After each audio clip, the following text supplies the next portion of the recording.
Buenas noches.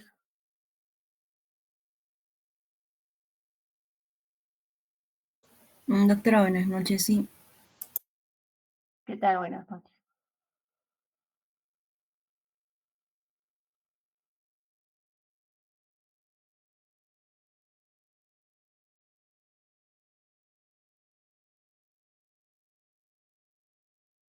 Buenas noches, buenas noches.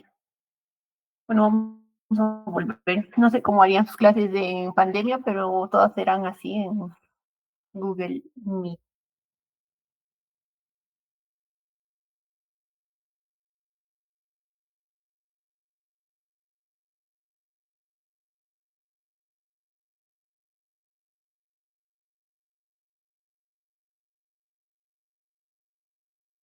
Bueno, vamos a ver rápidamente complicaciones de la diabetes, que ahí nos quedamos la vez pasada para ver un poco de patología renal. Pues como les decía, la diabetes tiene muchas complicaciones y son el motivo de que el piso de medicina o emergencia estén siempre llenos de pacientes diabéticos por las complicaciones. Hay que conocer las complicaciones, supremamente importante.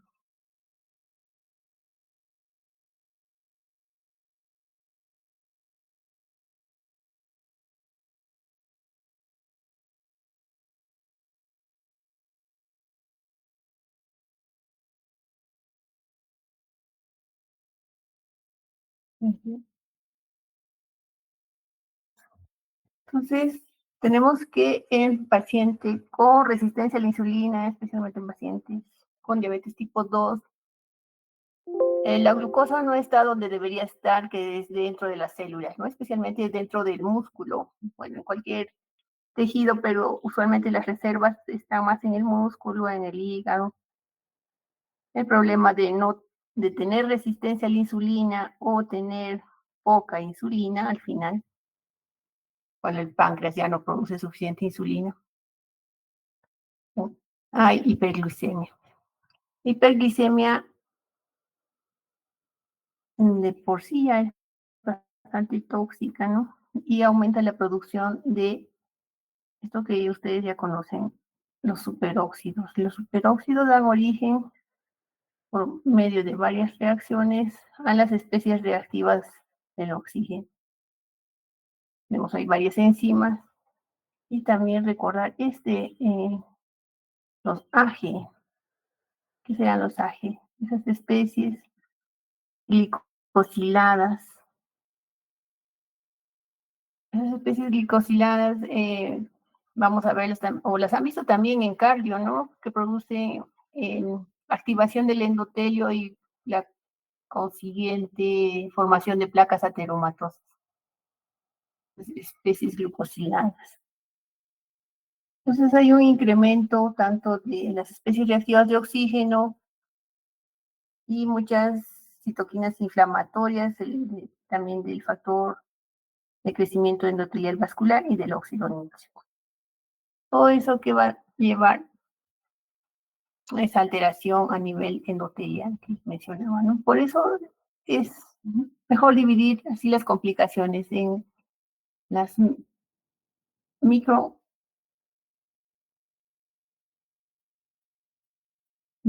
las que afectan los vasos pequeños y las que afectan los vasos grandes. Microangiopatías y macroangiopatías.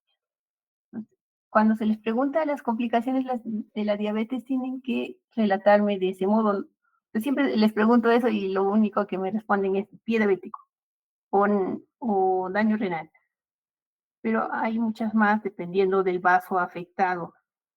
Pues tenemos las que afectan los vasos pequeños, la nefropatía, la neuropatía, la retinopatía, ya pueden mencionar varios tipos. O las que afectan los vasos grandes, decía que el endotelio activado es muy proclive a formar placas ateromatosas. La aterosclerosis eh, no va a ser solamente en corazón, ¿no? Va a afectar varios vasos y los que vemos a veces en los pies diabéticos afectan también vasos de mediano y gran calibre. Y también a los vasos cerebrales.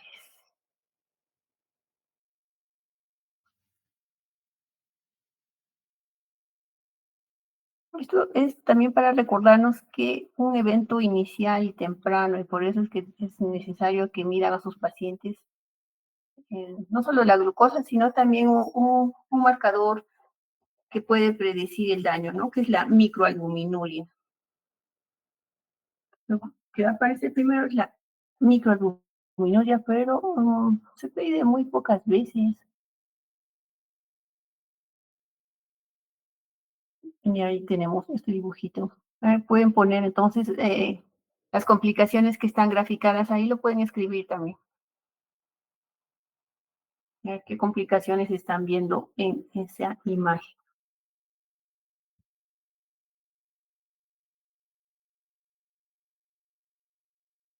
A ver, hay 1, 2, 3, 4, 5, 6, 7, 7 complicaciones. Cada imagen corresponde a una complicación, entonces deberían escribir 7 complicaciones. Menos hay una imagen que es de 2, 6 complicaciones. A ver, solo está Vázquez. Vázquez hace tiempo que no asiste a clases, o bueno, no lo veo hace tiempo. Rinopatía. Nefropatía sería mejor. O nefropatía. Enfermedad renal crónica. ¿Pero qué otras complicaciones están viendo? ¿Qué hay en el cerebro? ¿Qué hay en el corazón? ¿Qué hay en la aorta?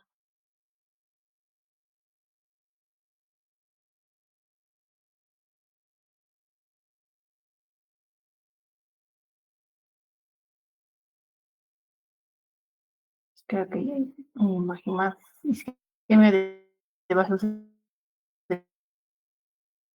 cerebrales. Bueno, cuando un vaso se afecta, lo que no es isquemia del vaso, sino isquemia del órgano que está afectando. ¿No? Podríamos decir que hay isquemia a nivel cerebral del vaso. Bueno, el vaso sí también se afecta, pero digamos que la imagen nos muestra una zona de infarto. Infarto probablemente, lo más probable es que sea isquémico en ese caso.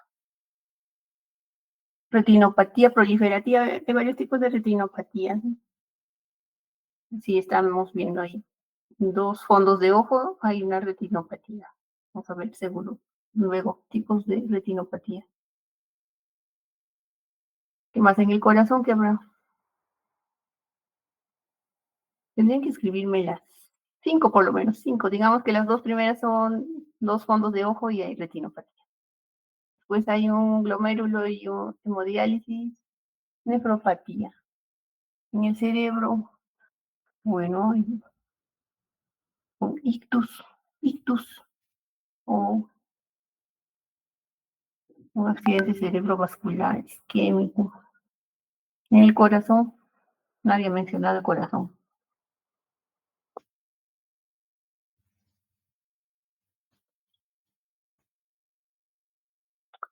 Bueno, hicieron un estudio en México y ahí no está, porque este es un libro americano. Entonces, ¿cuál creen que sea la causa de muerte más frecuente en pacientes, ahí lo ven, obesos, diabéticos en Estados Unidos? Infarto agudo de miocardio. Y si en su libro lo van a encontrar así, ¿no? Como infarto agudo de miocardio, la causa más frecuente de muerte en paciente diabético. Pero en Latinoamérica, ¿cuál creen que sea la causa de muerte más frecuente en paciente diabético? Para diferenciar entre las causas de muerte, no es diferente la población que tenemos que la población americana. ¿Cuál creen que sea en Latinoamérica la causa de muerte? Aunque tal vez ya está igualándose con los modos de vida se están copiando mucho. En Latinoamérica, en Perú, probablemente. Bueno, el que les mencionaba es un estudio en México que vieron cuál es la causa de muerte más frecuente en pacientes diabéticos. Son las infecciosas. Probablemente en Perú también sean las infecciosas, ¿no? Pacientes con neumonía diabéticos, la probabilidad de que mueran es muy alta, más que por infarto de miocardio. Pero eso es un estudio de hace unos 10 años, habría que ver ahora, actualmente es otro tema de tesis, ¿no? Sus tesis son muy descriptivas y podrían presentar eso también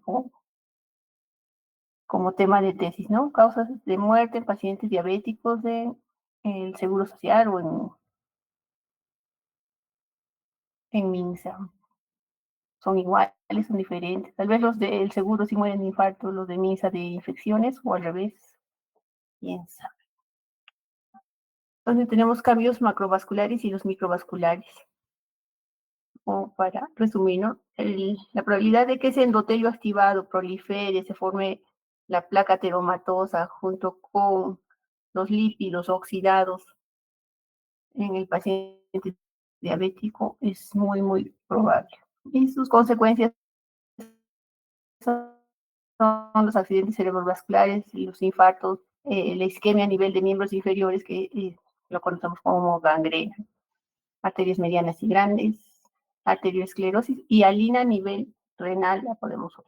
Y los cambios microvasculares que afectan las arteriolas y los capilares, nefropatía, neuropatía y retinopatía.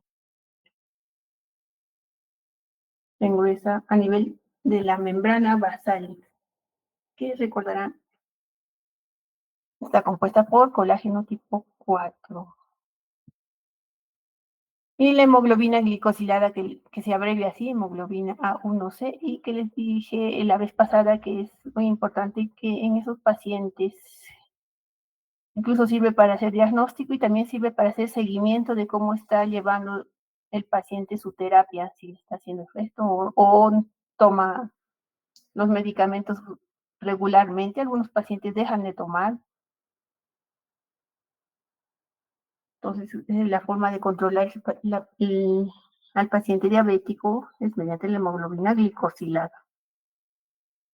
Y también nos sirve para el diagnóstico. Entonces, tenemos un riñón ahí, paciente diabético. A veces los vemos grandes, incluso al inicio digamos que en el debut de la diabetes, cuando los primeros años que tiene el paciente ya una diabetes diagnosticada, los riñones pueden llegar a ser grandes al inicio. Tienen esta superficie irregular porque tiene zonas de cicatrización y con el tiempo ese riñón va disminuyendo de tamaño. Acá podemos ver un quiste de retención por debajo de la corteza, por debajo de la cápsula, mejor, a nivel de la corteza. Es un quiste de retención. Entonces hay zonas de fibrosis y inflamación y a nivel glomerular también va a tener cambios, ¿no? Vamos a ver luego. Especies glicosiladas con ese estrés oxidativo. Hay activación del sistema renina-angiotensina, activación de la creatinfosfoquinasa y se expresan varios factores de crecimiento que son los responsables del engrosamiento de la membrana basal glomerular. El paciente termina con su nefropatía diabética y va a diálisis. Entonces hay unos cambios que se pueden observar a nivel del riñón, del glomérulo especialmente, ¿no? Decíamos que había al inicio un engrosamiento de la membrana basal, que es así de tipo nodular y que tiene este nombre, un epónimo, pero con tal que lo recuerdan así como glomerulosclerosis nodular, que es muy característico del paciente con diabetes. Esto va a ir incrementándose este depósito de este material hialino, que primero es nodular, afecta solamente segmentos del glomérulo, pero después puede afectar todo el glomérulo. Por eso dice que eventualmente oblitera todo el penacho glomerular y obviamente la filtración glomerular de este paciente va a estar disminuida porque hay cambios a nivel morfológico, a nivel del glomérulo. Nivel del glomérulo y también hay cambios a nivel del intersticio. Todo el riñón se va a ver afectado. Paciente con diabetes es también responsabilidad del médico hacer la evaluación sensitiva. Ustedes hacen semiología de neuro para evaluar el dolor, si siente texturas, si siente cuando le ponen un alfiler. Todo eso se debería hacer para predecir qué pacientes van a tener neuropatía diabética y quiénes van a terminar con pie diabético. Pero lamentablemente no se hace eso, no se hace la evaluación neurológica de los pacientes con diabetes y entonces no se dan cuenta que ya no sienten, eh, no tienen sensaciones a nivel del pie, o tienen otro tipo de sensaciones, ¿no? Tienen hormigueos, parestesias, pero tal vez eso ya al final o cuando ya está a punto de ese pie presentar isquemia, y la isquemia avanza muy rápido, o sea, no es, el pie diabético no aparece digo, en meses y años, sino que aparece y evoluciona rapidísimo, o sea, hoy día se hace una heridita, en una semana puede estar ya el dedo rojo, después de una semana el dedo negro, y, y avanza así rápido, no es tan lento como esperaríamos. Entonces, la neuropatía diabética se debe a que hay alteración a nivel de la microvasculatura. Recordarán que los nervios tienen sus vasos que los irrigan, el vasa nervorum. El vasa nervorum entonces es importante que esté permeable, que permita el aporte sanguíneo a esos nervios. Pero como ese endotelio está engrosado, activado, muy probable que ese vasa nervorum esté ocluido, entonces hay alteraciones a nivel de los nervios.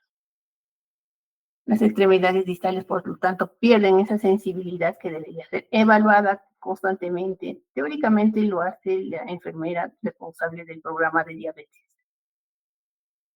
pero es algo que ningún paciente diabético me ha dicho, me han evaluado así. Tal vez lo hagan, deberían hacerlo, tal vez sí lo hacen en algunos pacientes. También vemos esta disfunción autonómica. En muchos pacientes el motivo de consulta es la impotencia sexual. O sea, tienen 50, 60 años, son diabéticos sin saberlo y van a urología por la impotencia. Ahí les descubren recién que tienen diabetes. O que consultan también por infecciones urinarias a repetición. Entonces, si tiene infecciones urinarias a repetición, también hay que pensar que ese paciente podría estar teniendo una diabetes no diagnosticada. O a pesar de que esté diagnosticada, tal vez que lleva un mal control de su diabetes.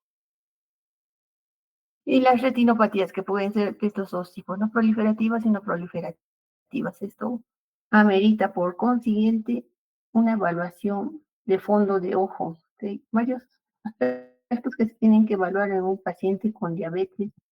No solamente es la glucosa, sino cómo está su función renal, cómo está su retina, cómo está la sensibilidad en sus extremidades. Y la retinopatía es una causa, van a encontrar muchos pacientes cieguitos por el mal control de su diabetes o nunca fue diagnosticada. Tenemos el fondo de ojo que amerita una consulta con el oftalmólogo. Aunque en algunos casos lo pueden hacer ustedes con su lámpara de hendidura, no todos los centros tienen. Al principio hay un exudado, puede haber este tipo de retinopatía proliferativa cuando proliferan los vasos. Esa es una complicación lamentable en un paciente sin poder ver, depende de otra persona, se vuelve independiente. Entonces, tienen que evaluar todos esos aspectos en un paciente diabético. Recordar eso. En suprarrenal Otro, otra glándula. Recordarán, esta es una suprarrenal normal. Las capas de la suprarrenal, ¿las recuerdan?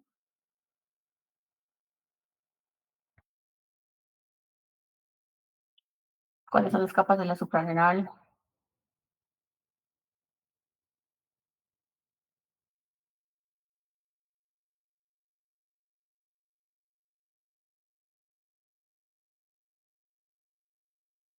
¿Qué hormona secreta la suprarrenal? Ya, la glomerular externa.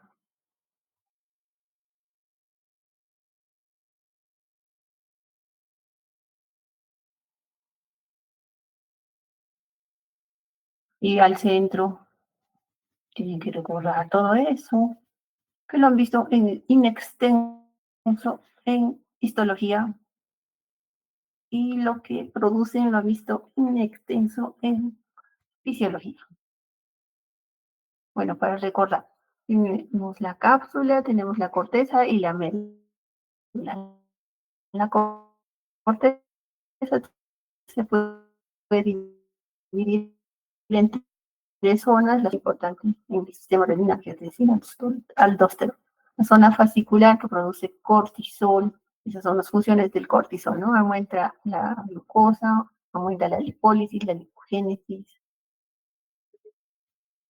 Y la zona que está más cerca a la zona medular, la zona reticular, produce hormonas, especialmente la de hidroepiandrosterona y la androstenediona.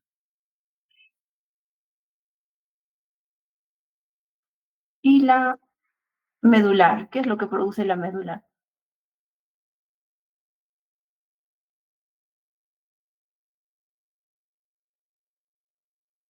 Produce catecolaminas, ¿no? Importantes en la regulación de la presión arterial.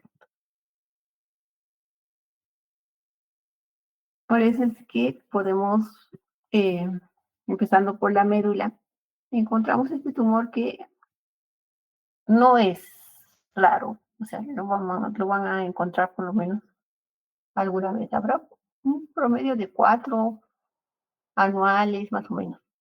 La importancia de este feocromocitoma es que lo tienen que reconocer porque al producir catecolaminas, eh, impulsos, hace que el paciente presente una hipertensión arterial paroxística, ¿no? O sea que un tiempo puede estar bien y de pronto ya, un paciente joven que encuentre con hipertensión tienen el deber de pedirle una tomografía para ver si ese paciente joven tiene una masa a nivel de la suprarrenal y que se puede operar. Entonces, si se puede operar, le cura la hipertensión. Es una causa de hipertensión secundaria. Todo paciente joven que presenta presión alta tienen que descartar un feocromocito.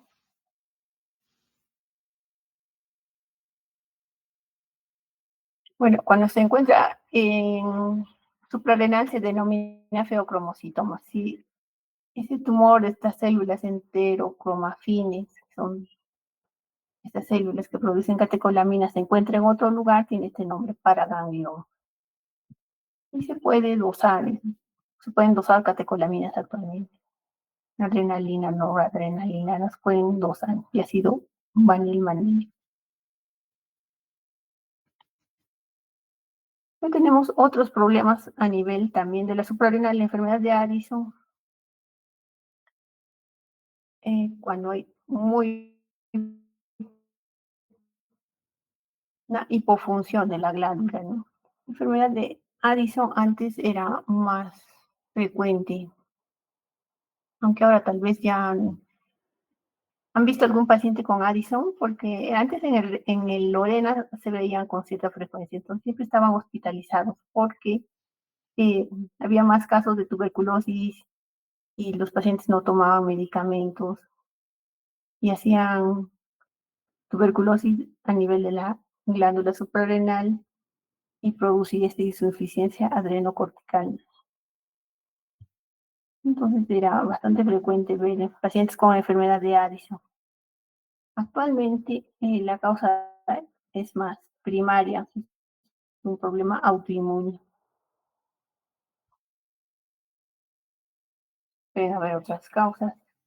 Estas metástasis de mama y pulmón también son, como ahora tenemos tantos casos de cáncer de mama, tantos casos de cáncer de pulmón, eh, hay algunos pacientes que están haciendo Addison secundarios a esto, ¿no? A la metástasis. Estos son crónicos. Hay que tener mucho cuidado con este de aquí que vamos a mencionar, la insuficiencia córtico-suprarrenal aguda primaria. El paciente está tomando corticoides por otros motivos, tal vez tiene enfermedad autoinmune, tiene lupus, artritis. Es más raro actualmente. Antes trataban asma con corticoides vía oral, pero ahora hay inhalatorios. Ya no se le da a un paciente con asma corticoide vía oral. Y de pronto se suspendía de un momento a otro. O sea, el paciente que está con dosis altas de corticoides no se puede suspender bruscamente su dosis de corticoides. Siempre hay una desescalada, se le van bajando la dosis. Porque pueden producir una insuficiencia cortico-suprarrenal aguda, que puede ser muy grave. Incluso pacientes con infecciones por meningococo, eso sí van a ver.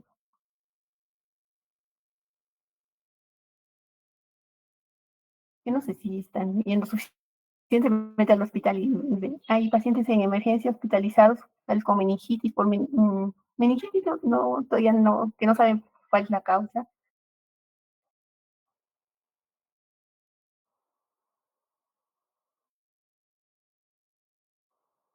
Les masivas. Tiene un nombre también un epónimo, síndrome de Waterhouse-Friedrichsen. Si no lo buscan así, como hemorragia suprarrenal masiva. Pacientes, su vida corre peligro. O sea, no tiene ninguna de las hormonas, ni aldosterona, ni glucocorticoides. Se afecta también la médula. Entonces su presión está muy baja. El paciente está prácticamente chocado. No hay forma de recuperarlo. Es un cuadro que puede comprometer la vida del paciente, ¿no? Una hemorragia suprarrenal masiva. Usualmente antes atribuido a meningococo, actualmente pueden buscar otras causas de esta hemorragia suprarrenal masiva. Tal vez ya no tanto el meningococo, pero es clásicamente descrito con meningococo en pacientes que tienen meningitis. Un paciente de Addison va a tener estas complicaciones, ¿no? Lo ven más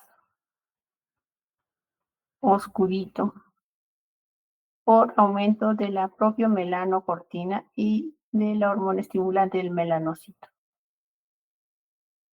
Solamente está hipotenso, tiene hipoglucemias severas, o sea, baja glicemia niveles muy bajos. Y tiene esta triada, ¿no? Hipotensión, hiponatremia e hipercalemia. Entonces hay que verle las manos. Usualmente ahí ven la diferencia, pero en nuestros pacientes, lo que nosotros cuando les decía que veíamos pacientes con Addison, veíamos la hiperpigmentación, no tanto en la mano, porque la mayoría somos morenitos. Hay que examinar las líneas de la palma de la mano, es donde se pigmenta más, donde se puede ver, observar más la hiperpigmentación. Cushing, que seguro han visto también pacientes con Cushing, este hipercortisolismo. Causa más frecuente las exógenas y iatrogénicas. Más raro es la enfermedad de Cushing, ¿no? La enfermedad de Cushing, el término enfermedad de Cushing se reserva al paciente que tiene un adenoma hipoficiario productor de ACTH. Todos los demás son síndromes de Cushing. ¿no? Estas definiciones, ¿no? Cushing era un neurocirujano. El neurocirujano es el que describió este adenoma a nivel de la hipófisis y que producía CTH. Eso tiene su nombre, enfermedad de Cushing. También tenemos este síndrome de Nelson, que es secundario. Es fácil de reconocer el paciente con Cushing. Van a haber muchos pacientes con síndrome de Cushing. La obesidad focal fácil lunar, joroba de búfalo, debilidad, hiperglicemia, glucosuria. Y acá tal vez faltaría agregar que tienen trastornos a nivel de la cicatrización, ¿no? A nivel de la piel también, no cicatrizan la joroba de búfalo, y también tenemos esta característica en lunar lleno. En estos pacientes sí hacen algunos dosajes.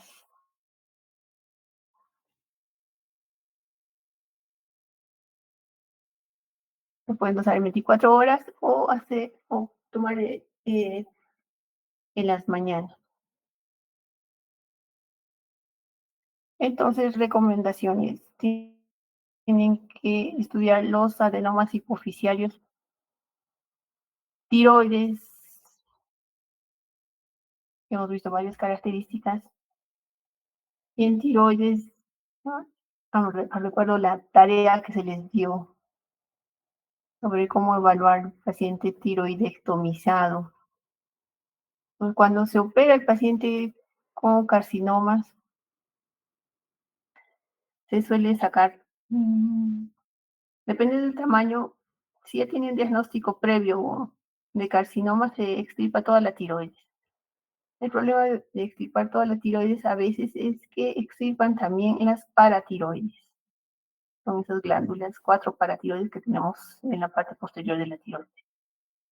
O que al momento de se extirpa la tiroides disecando con un electrocauterio, a veces se afecta la vasculatura de esas paratiroides, y la paratiroides, a pesar de que está en el cuerpo, ya no recibe suficiente sangre, entonces sufre una isquemia severa y ya no funciona luego. Entonces, esos pacientes hacen hipocalcemias severas porque ya no tiene paratormona, porque se han extirpado las paratiroides. Cuando tienen hipocalcemias severas, el paciente va a tener manifestaciones clínicas que ustedes las han estudiado en semiología. El signo de Chebostek y el signo de Trousseau era parte de la tarea. Algunos no han definido bien y han puesto la maniobra como evaluar eso. Tal vez porque dicen si lo van a dosar en sangre, como para que aprender la clínica de ese paciente, o sea, cómo se evalúa el signo de Chebostek y el signo de Trousseau. Deberían haberlos leído, ¿no? Algunos lo habrán leído, otros no.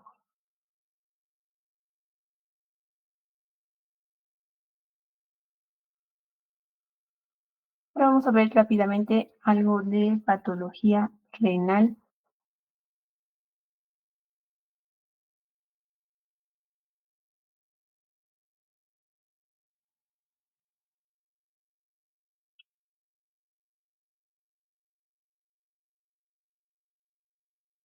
No, no en todos los casos se hace biopsias renales, ¿no? Hay algunos motivos o algunas indicaciones para hacer biopsias renales. Seguro que esto también lo han visto en nefrología. En quienes sí siempre se va a hacer en los pacientes que van a ser receptores de un trasplante renal. Los pacientes siempre pasan a un procedimiento para hacer la biopsia. Entonces, las complicaciones como la formación de un hematoma o sangrado o infecciones son muy bajas, menos del 8% cuando está adecuadamente realizado.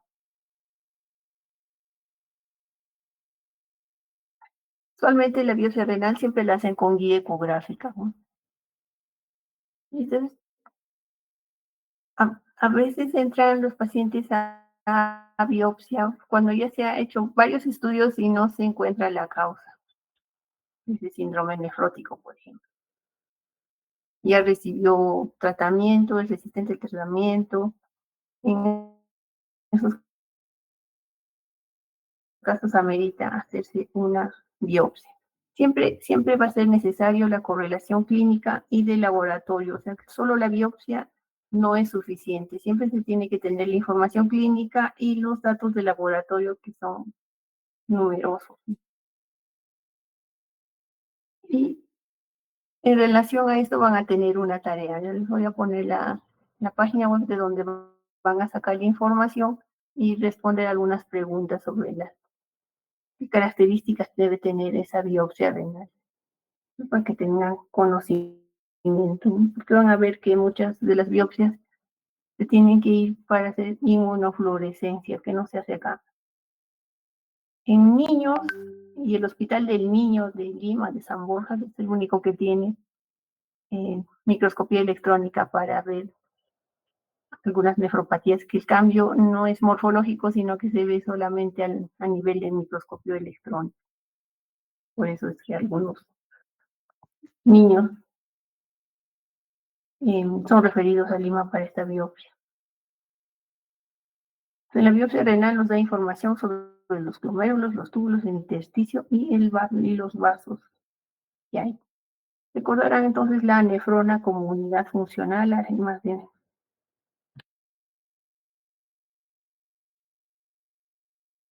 Y también tenemos aquí una histología normal del glomérulo, como debería observarse, ¿no? Histológicamente. Pues tenemos el glomérulo, el espacio de Bowman, la cápsula de Bowman,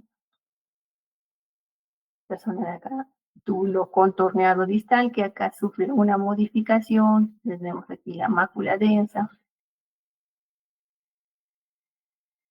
Estos son túbulos proximales, los que tienen una secreción apical. Recuerden esta imagen, la imagen normal, ¿no? Acá hay un espacio, las células de la cápsula de Bowman es un epitelio simple, solo se admite acá una fila de células, no hay más de una capa. Acá no podemos distinguir cuáles son los podocitos, pero sabemos que aquí hay podocitos y también hay, este es un penacho de vasos, que muchas son células endoteliales, hay podocitos y hay células mesangiales.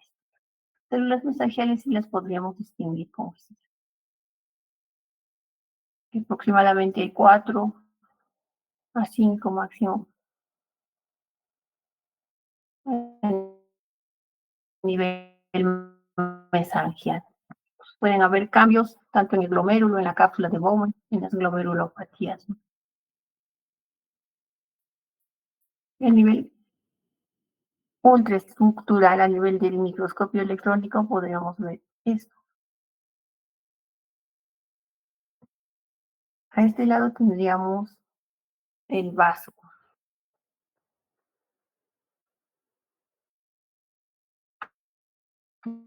O sea, acá hay el endotelio reposa sobre esta membrana basal. La membrana basal tiene estas láminas, la lámina rara interna, la lámina densa,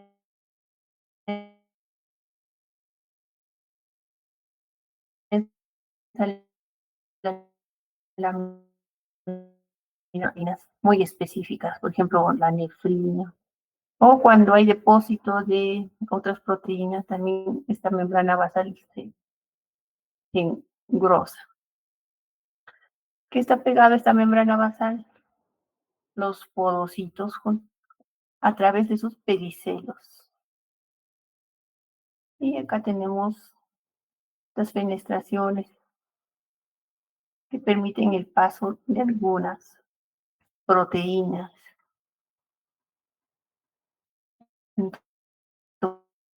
Entonces, aquí hay una carga y el diámetro. El diámetro tal vez no tanto, lo que permite el paso de las proteínas del intravascular hacia la orina está regulado tanto por el tamaño del poro, de esos poros, de las fenestraciones y de la carga eléctrica que ejercen estas proteínas.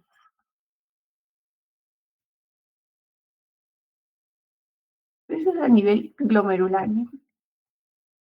El riñón también hay que recordarnos que no todo va a ser glomerulopatía, sino que también en riñón hay varias anomalías congénitas que es necesario que las conozcan y que las recuerden porque ustedes van a atender partos o tal vez no atienden el parto, pero les van a mostrar el recién nacido, el producto. Entonces, se pueden observar estas, ¿no? Agenesia cuando no hay desarrollo de órgano. La ectopía cuando le encontramos el órgano en otra posición. La fusión, que puede ser ese riñón en herradura. Quistes simples también podemos encontrar en recién nacidos o enfermedades poliquísticas. Entonces, el desarrollo del bebé depende mucho de que sus órganos estén completamente desarrollados.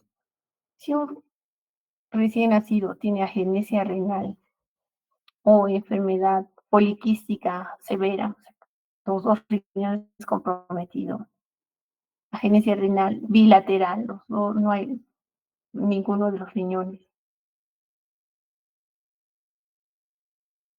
Ese bebé no va a tener un desarrollo adecuado, no va a haber un líquido amniótico suficiente que permite el desarrollo del pulmón. Esos niños tienen anidramios, que es la ausencia completa de líquido, porque la ausencia del riñón conlleva que no haya producción de orina. El líquido amniótico está conformado por la orina del bebé, bueno, del feto, intraútero. Entonces, que es aséptico, no está contaminado. Al no haber el líquido, el, el, el feto desarrolla sus pulmones porque al inhalar, inhala ese líquido y permite el desarrollo también de los pulmones. A medida que va creciendo, se necesita ese líquido que esté dentro del pulmón para que pueda desarrollarse. Entonces, tiene complicaciones, tiene un pulmón hipoplásico, un pulmón muy pequeño.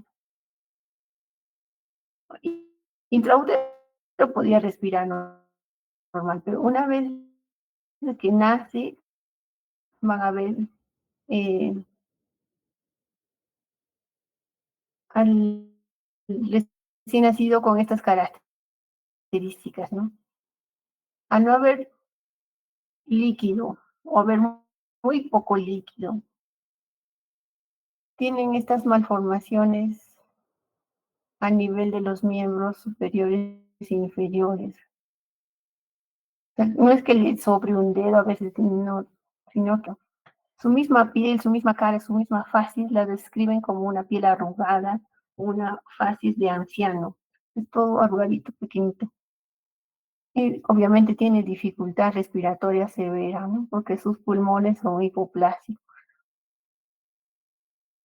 Y como son sus pulmones hipoplásicos, no tienen disposición de un ventilador, y aunque tuvieran, tal vez es muy difícil lograr que se oxigene muchos de ellos fallecen. Entonces, una causa es la agenesia renal y también la enfermedad poliquística severa. Entonces, esas secuencias de malformaciones que son debidas a la ausencia de líquido amniótico porque tiene ausencia de riñón se conoce como secuencia Potter, que también se les ha preguntado. algunas veces, ¿no? Frecuencia Potter, lo pueden buscar así.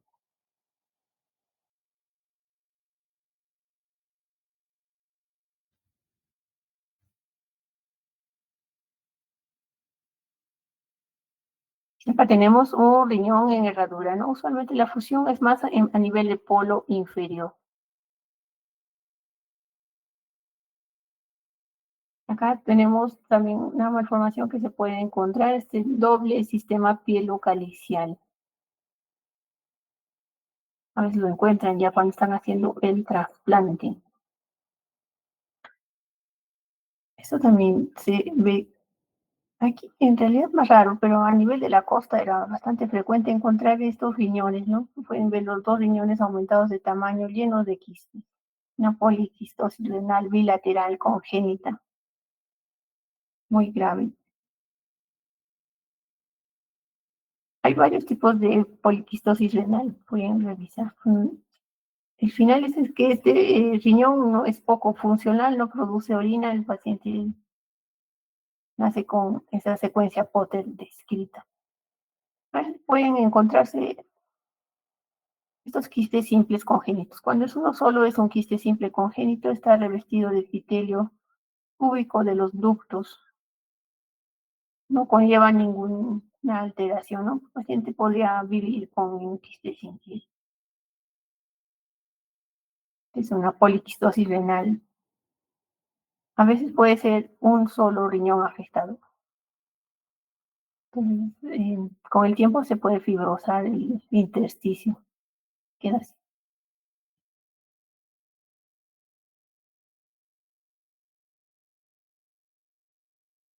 Un riñón en esponja, que también mm, se puede encontrar en recién nacidos. Acá pasamos. Acá le falta un título.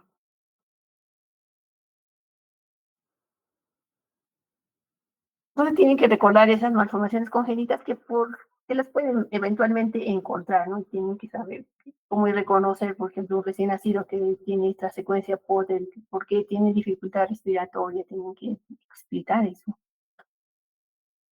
Pero lo que hay varios cambios que se pueden ver en los riñones dependiendo de la injuria a la cual están sometidos. ¿No? Podemos ver cambios a nivel del endotelio, de las células mesangiales, de las células epiteliales viscerales, a nivel de la cápsula de Bowman o epiteliales parietales, también a nivel del espacio de Bowman. Entonces, hay varios campos que se pueden ver y que seguro que los han visto o los van a ver en nefrología. Aquí ya más referido a los cambios en a las glomerulopatías.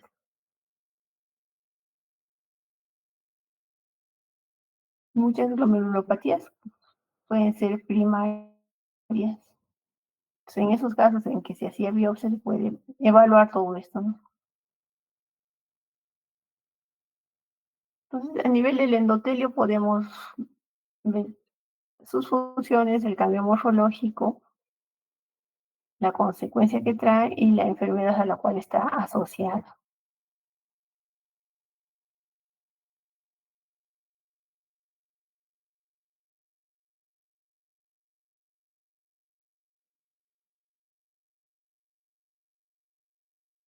Falta un cuadrito sobre qué cambios y qué función tendrá la membrana basal, qué cambios podemos encontrar a nivel de la membrana basal, cuál sería la consecuencia de esas alteraciones a nivel de la membrana basal y cuál es la enfermedad que se podría observar.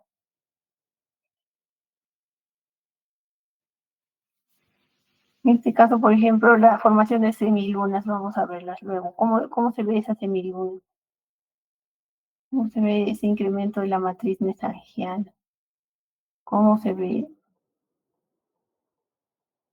eh, esos riñones que sufren una falla renal aguda?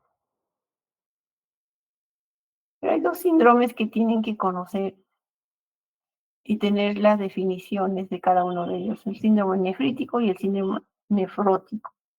Seguro que en renal también lo han visto bastante. El síndrome nefrítico se caracteriza por la inflamación y sangrado glomerular. No tiene proteinuria, por lo menos en rangos nefróticos, ¿no? Proteinuria limitada a menos de 3.5 gramos por día. Oliguria, SOEM, tienen edema periorbitario, hipertensión y en orina pueden ver cilindros eritrocíticos y eritrocitos dismórficos en la orina, se tienen hematuria. Entonces, esas características las tienen que reconocer. Si tienen a un paciente, a un niño que empieza a presentar edema periorbitario, que es lo que se van a dar cuenta más visible. Si pueden medirle la presión, también sería excelente. El problema es que tensiómetros pediátricos hay pocos. Si es un niño pequeño, el mango del tensiómetro le da vueltas. En el hospital sí tienen y ahí le miden que tiene presión alta. Entonces, esto lo van a ver. Estoy absolutamente segura que van a ver síndromes nefríticos en niños. Las causas más frecuentes son estos dos: glomerulonefritis postinfecciosa y glomerulonefritis rápidamente progresiva. En los niños lo que van a ver, seguro, en sus rotaciones de pediatría, en su práctica, en su rotación rural de pediatría, algo así, en el internado de pediatría, van a ver estos pacientes con glomerulonefritis postinfecciosa. Entonces tienen que sospechar en esos niños que vienen con edema periorbitario, no tienen que, debe tener probablemente una glomerulonefritis postinfecciosa. Y tienen que revisar la piel, porque muchas son secundarias a este estreptococo, que produce algunas piodermitis, ¿no? Las costras mielicéricas a nivel, por ejemplo, de la nariz o en una herida que tenga estreptococo. Entonces, ¿qué se produce a nivel del riñón?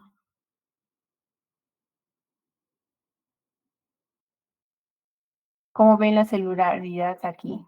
¿Tendrá la misma celularidad que en el riñón o el glomérulo inicial que vieron?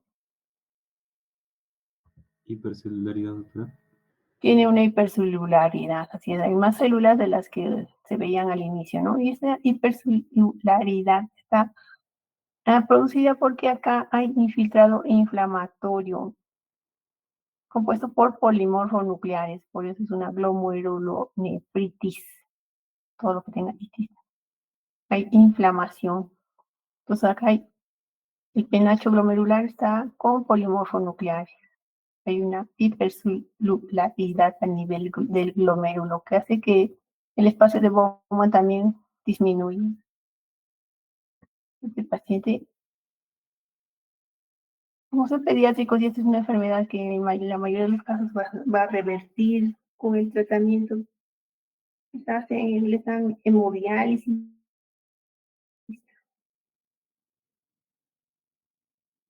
El paciente se recupera felizmente.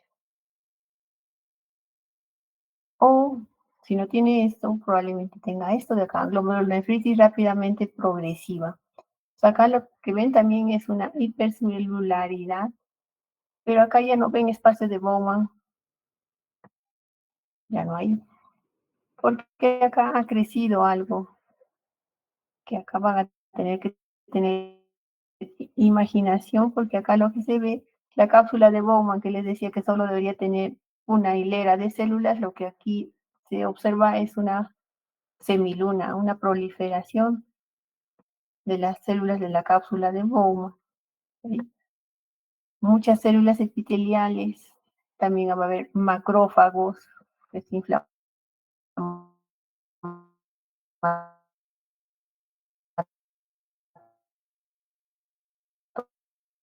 La falla renal va a ser rápida, puede ser rápidamente progresiva, porque tiene semilunas y el glomérulo debe estar aquí arrinconado hacia un costado. Todo esto es un engrosamiento de la cápsula de Bowman en forma de semiluna, que es esta parte más clara. Entonces recordan el síndrome nefrítico, por lo menos estas dos, ¿no? Glomerulonefritis postinfecciosa y la rápidamente progresiva. Y sus características clínicas que son similares.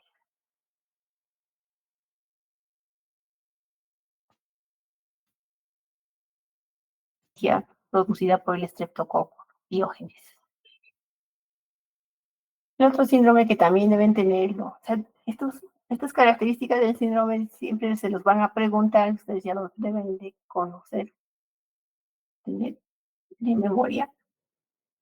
El síndrome nefrótico se caracteriza por estas proteinurias tan altas, ¿no? Que dan esa orina espumosa, más de 3.5 gramos por día. Si pierde tantas proteínas, tendrá hipoalbuminemia con edema, pierde proteínas y por lo tanto su riesgo de infección es alto. Tiene trastornos de coagulación, una hipercoagulabilidad debido a la pérdida de la antitrombina 3, que se va junto con la orina. Y tiene hiperlipemia y hipercolesterolemia, que le da como resultado cilindros grasos a nivel de la orina. Vuestra tarea será buscar porque tiene hiperlipidemia. Luego que en nefrología se los han explicado, que este trastorno de los lípidos en ese paciente con síndrome nefrótico.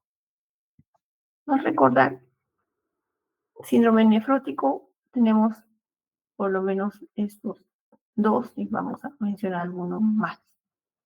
La glomerulopatía membranosa que se puede distinguir aquí, ¿no? Tienen que recordar el glomérulo normal y el glomérulo que acá tenemos.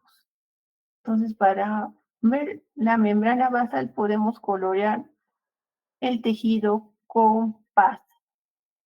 El paz resalta las membranas basales, que las pueden ver aquí de este color fucsia. Entonces, en la membranosa lo que se describe es un engrosamiento de la membrana basal con depósitos de estas proteínas en forma de joroba, que las pueden ver aquí, puntitos rojitos. Hay un depósito de proteínas a nivel de la membrana basal y le da este aspecto de asas de alambre a nivel del glomérulo. También hay disminución del espacio. Es una causa importante del síndrome nefrótico. O tenemos esta glomerulosclerosis focal y segmentaria. Esos términos focal, segmentaria, global, difuso, también van a tener que revisarlos, se les voy a dejar en una tarea.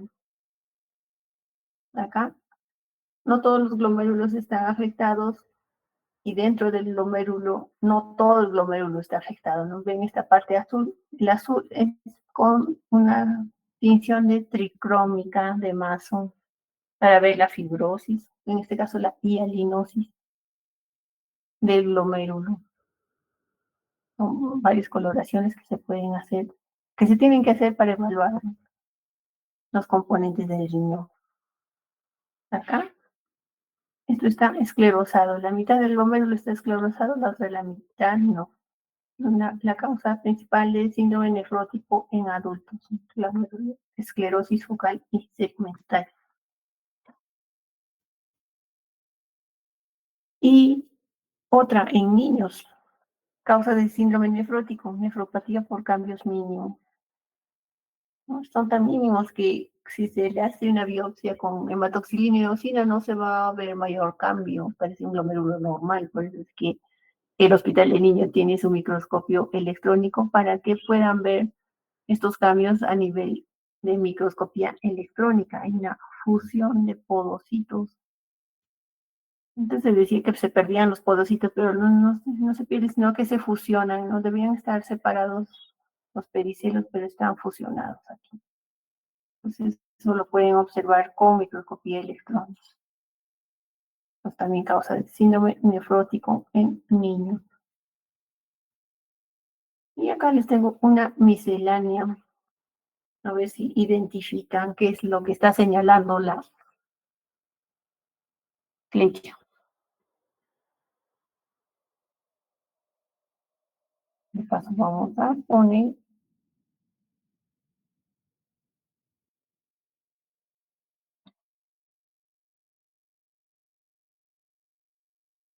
voy a grabar desde ahora para que todos los presentes pongan ahí su presente.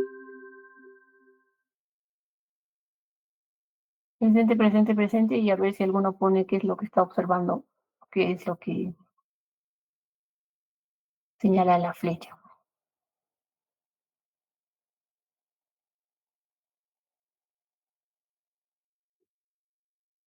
Sería conveniente que escriban presente porque se va a grabar, entonces esto sí lo voy a tener.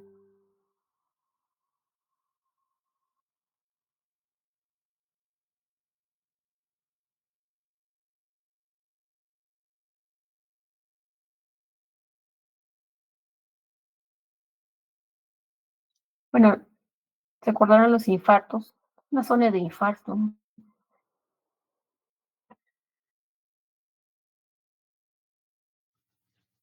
En un órgano sólido, el infarto pues, suele tener esa forma, ¿no? Está bien delimitado, es más pálido. Los infartos pueden producirse por pequeños trombos que han afectado, en este caso, el riñón. Hay que estar señalando la flecha. Bueno, hay varios puntitos por ahí. Ah, esclerosis, doctora. No, la esclerosis la vemos. Sería, doctor, un microabsceso, una septicemia. Abscesos. Así es. Microabscesos sería lo que ven por acá, por acá, por acá. Entonces, un paciente con sepsis o con endocarditis que dispara muchos émbolos sépticos puede terminar así. O también otra cosa que podrían pensar en una imagen así es una TV miliar, ¿no? Con dos puntos blanquecinos. Podría ser cualquiera de esas. Microabscesos, TV miliar.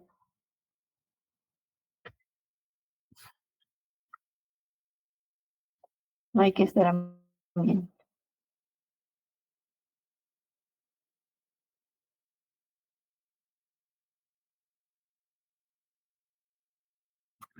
Ah, por cierto, me hace recordar los cálculos renales, que son de diferentes naturalezas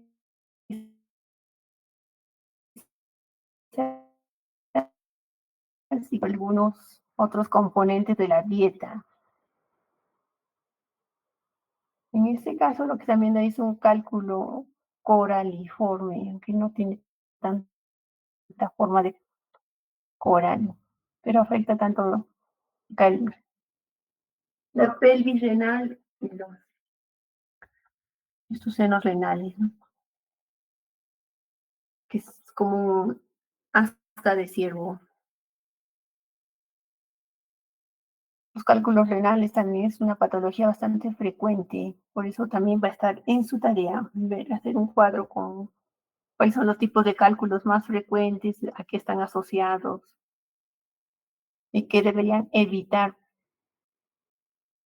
qué alimentos deberían evitar para que se formen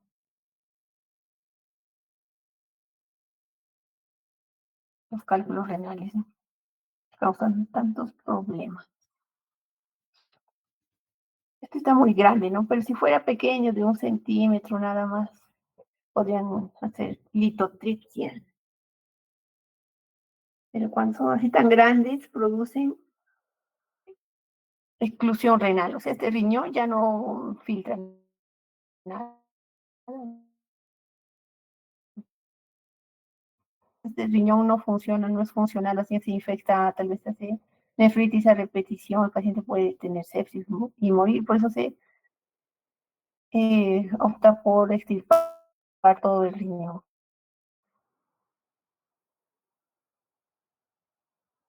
Pero en otros cálculos que no son de este tipo coraliforme pueden eliminarse a través, claro que en todo ese trayecto produce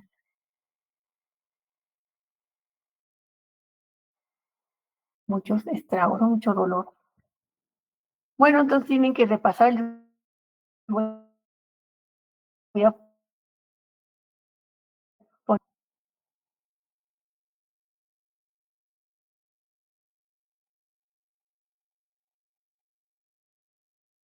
¿Alguna pregunta, algún comentario?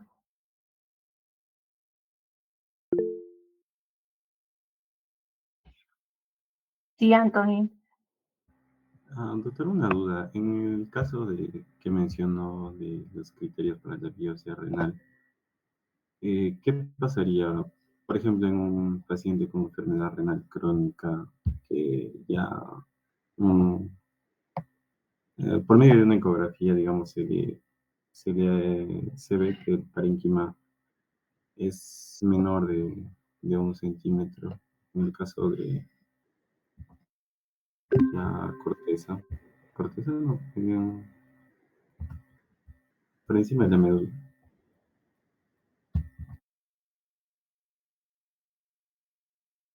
¿Cómo? No, no te escuché la pregunta.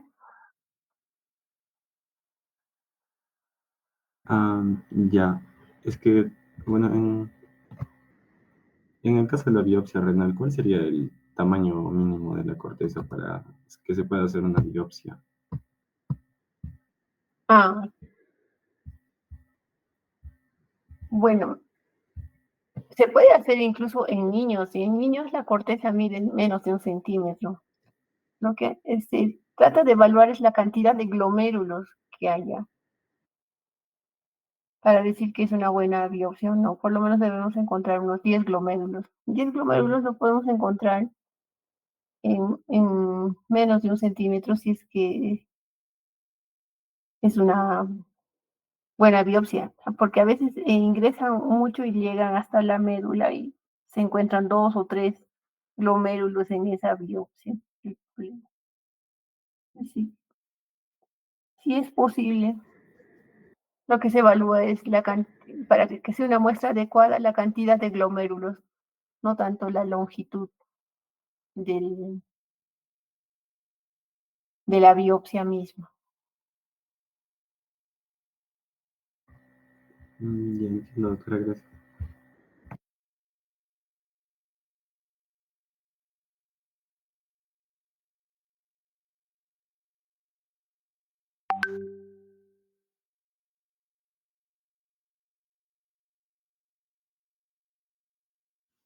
Eso también lo van a ver, lo van a revisar en su tarea. En la tarea va a haber características de la biopsia, cómo tienen que evaluar la biopsia, cómo tienen que manejar la biopsia. Sí, Xiomara. Doctora, entre el síndrome nefrótico y el síndrome nefrítico, ¿cuál sería el que tiene, por decir, mayor riesgo o tendría mayor mortalidad? El nefrótico. El nefrítico, felizmente, la mayoría de los pacientes se recuperan o con el tratamiento adecuado pueden recuperarse. El nefrótico, en cambio, va a tener más complicaciones. Pero dependiendo de la causa, ¿no? Por ejemplo, el niño con nefropatía de cambios mínimos probablemente eh, lo puedan controlar mejor, pero muchos de ellos son tributarios, están en la lista de espera de trasplante.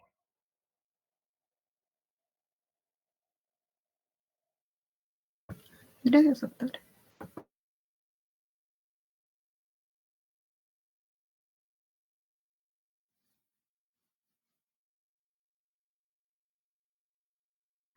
Doctora, una consulta. Sí, Anthony. En el caso de había mencionado un poco de la nefroesclerosis, pero quisiera saber un poco más acerca de la nefroesclerosis hipertensiva, de la patología, de cómo sucede. En la hipertensión arterial sí se va a ver nefropatía hipertensivas, porque afectan los vasos. Esa presión tan alta a nivel microvascular ocasiona cambios hiperplásicos a nivel del músculo liso. Entonces tenemos una arteriolo, es una arterioloesclerosis hipertensiva, sería ese término. Es una arteriosclerosis que tiene esa característica de verse como capas de cebolla. El músculo liso prolifera tanto que se ven como capas de cebolla, porque está grueso por la presión alta, que tiene que soportar una arteriola que no debería soportar esa presión. Entonces tenemos una arteriosclerosis hiperplásica, que sería el término. En hipertensión, en hipertensiones graves y más en las malignas, pero en las hipertensiones que no llegan a ser malignas también se van a ver esos cambios, ¿no? Esa hiperplasia del músculo liso que se puede observar a nivel vascular. Entonces, si hay ese engrosamiento de la pared a nivel de la arteriola, a nivel del riñón, obviamente el glomérulo no va a recibir suficiente aporte sanguíneo y con el tiempo también el glomérulo va a sufrir una esclerosis. Por eso el paciente con hipertensión de larga data puede presentar también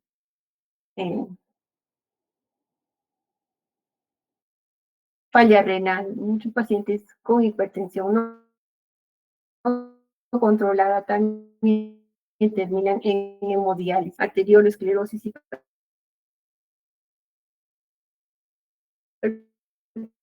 si esas dos cosas persisten en el tiempo, ese paciente pasa a falla renal crónica y hemodiálisis. Entonces, los pacientes con hemodiálisis que ven, según esas rotaciones, o son diabéticos o son hipertensos, o tienen alguna glomerulopatía primaria no diagnosticada o transitoria diagnosticada. Esas son las causas más frecuentes de falla renal y paciente en hemodiálisis.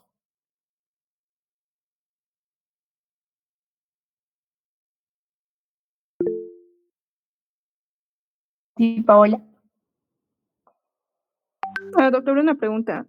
Al realizar la biopsia, ¿no habría la probabilidad de extender más las células cancerígenas o malignas? Cuando tenemos tumores renales, cuando hay tumor renal,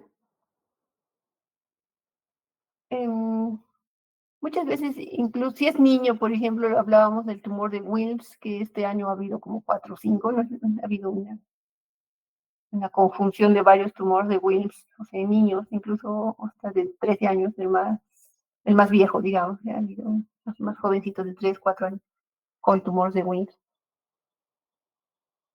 Les toman la biopsia para ver cómo va a ser el abordaje quirúrgico, ¿no? O si primero van a recibir quimioterapia.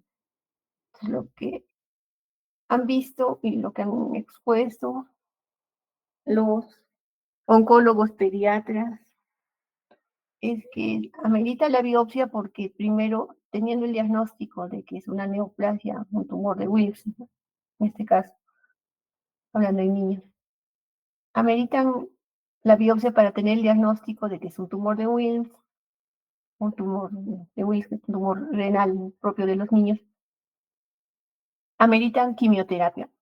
Y como es muy quimiosensible, el tumor disminuye de tamaño y es mucho más fácil operarlo después. Entonces, por eso el beneficio es mucho más grande que el riesgo de propagar la enfermedad. Porque una vez diagnosticado, teniendo la certeza de que es un tumor de Wilms, recibe una quimioterapia específica para el tumor de Wilms que hace que el tumor disminuya de tamaño y se puede operar con mayor facilidad. Porque son masas, si lo operan sin quimioterapia previa, no pueden operar con sospecha clínica nada más, con imágenes. Pero cuando es una masa grande, es una masa que toca, si se está desprendiendo, se rompe, el riesgo en el intraoperatorio es peor de producir siembra en abdomen. Es preferible hacer una pequeña biopsia, que son milímetros, tener ya la certeza del diagnóstico y hacer el tratamiento, que es ahora el estándar. Por eso se prefiere hacer la biopsia. No va a haber diseminación.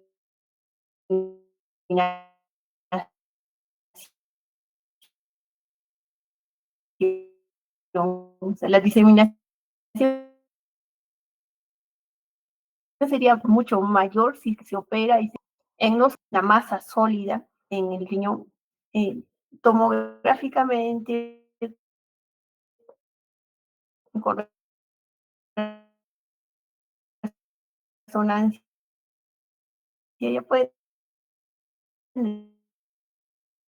determinar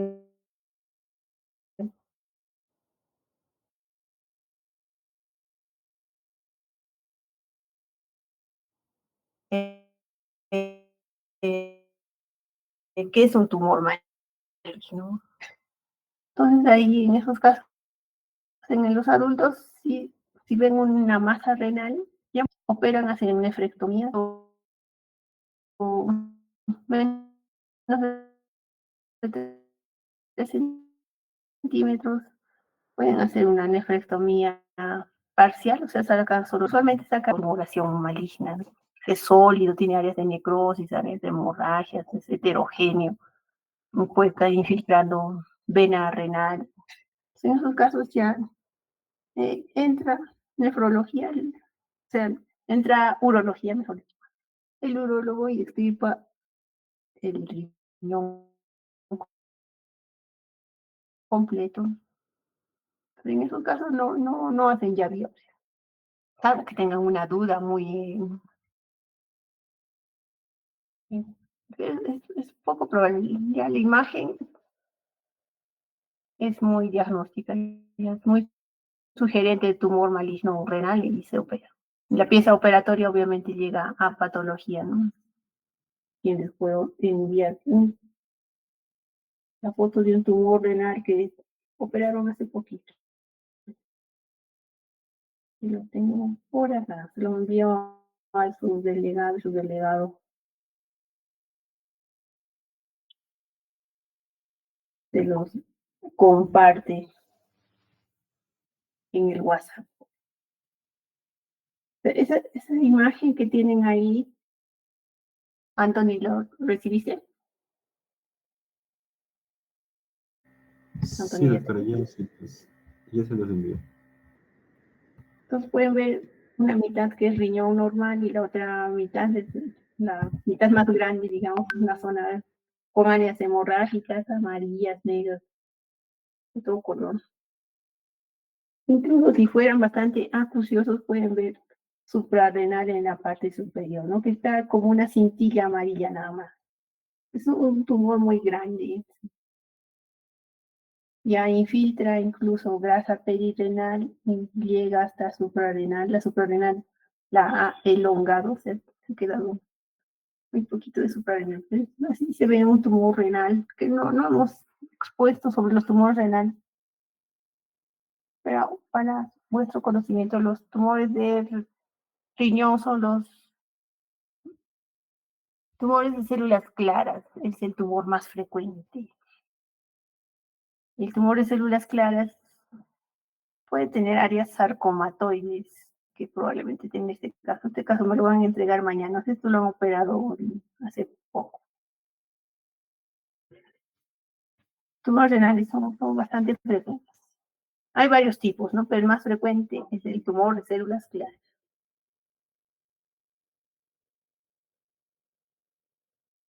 Ese caso, por ejemplo, lo operan de frente, no tiene biopsia previa, se opera porque ven ahí una imagen tumoral.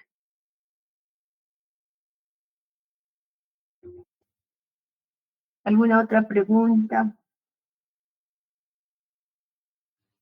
La biopsia renal es más para el estudio clínico del paciente en estos síndromes nefrótico, nefrítico, que no tienen causa aparente. En esos casos hacen biopsias renales, no en tumores, salvo en los niños que les comentaba.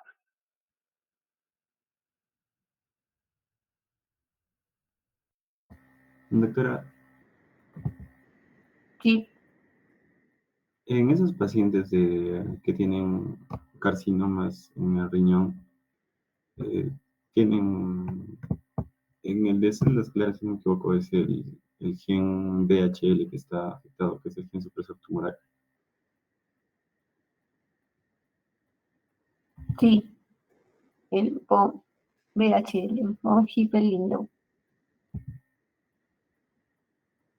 Qué lindo traer. Y en el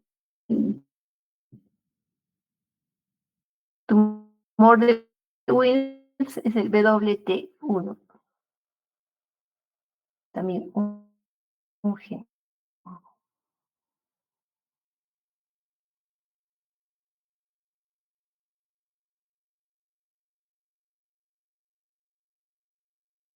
Ok, entonces nos veremos a la siguiente clase. Creo que ya toca el examen, o qué más queda. Creo que ya no queda nada más. Sí, doctora, acerca de eso, queríamos preguntarle, doctora Númenes León, si podríamos dar el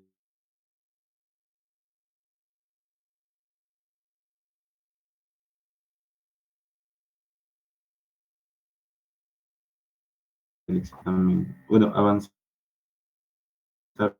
la siguiente clase, el primer tema de la segunda parcial y después dar el examen el 21 de octubre.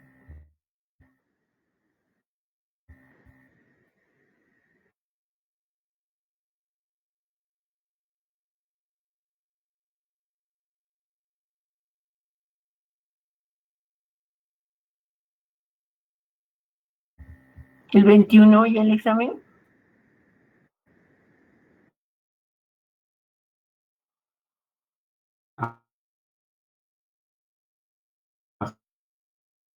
Ajá, sí podría ser, por favor.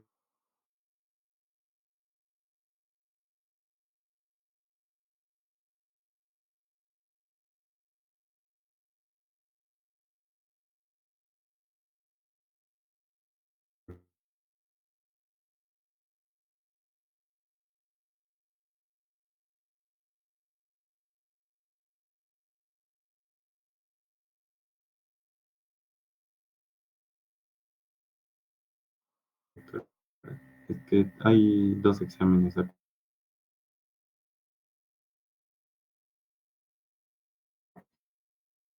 acumulados